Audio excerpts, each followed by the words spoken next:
Hi అండి. గోకరకాయ fry చేస్తున్నాను. పచ్చి కొబ్బరి వేసి చాలా బాగుంటుంది. ఒకసారి ఇలా ట్రై చేయండి. స్టవ్ మీద కళాయి పెట్టుకొని సోంపు, ఆవాలు, జీలకర్ర, మినపప్పు, శనగపప్పు వేసుకోవాలి. కొద్దిగా ఎల్లుల్లి రెబ్బలు, ఎండుమిరపకాయలు, ఉల్లిపాయ ముక్కలు వేసుకొని బాగా వేపుకోవాలి. కొద్దిగా కరివేపాకు కూడా వేసుకోవాలి. చాలా టేస్ట్గా ఉంటుందండి. ఒకసారి ఇలా ట్రై చేయండి. పసుపు కొద్దిగా వేసుకొని పోపంతా వేగాక ఉడికించి పెట్టుకుని గోకరకాయ వేసుకోవాలి. చాలా టేస్ట్గా ఉంటుంది. గోకరకాయ ఉడికించి వేసుకొని చక్కగా కొద్దిగా సాల్ట్ వేసి బాగా వేపుకోవాలి.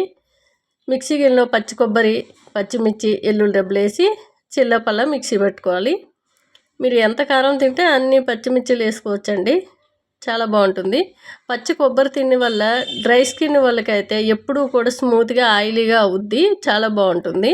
డ్రై స్కిన్ వాళ్ళు ఎక్కువగా కొబ్బరి బొండాలు, పచ్చి కొబ్బరి తీసుకుంటే చాలా మంచి రిజల్ట్ అనేది ఉంటుంది. లాస్ట్లో ధనియాల పౌడర్, కొత్తిమీర వేసుకుంటే చాలా బాగుంటుంది.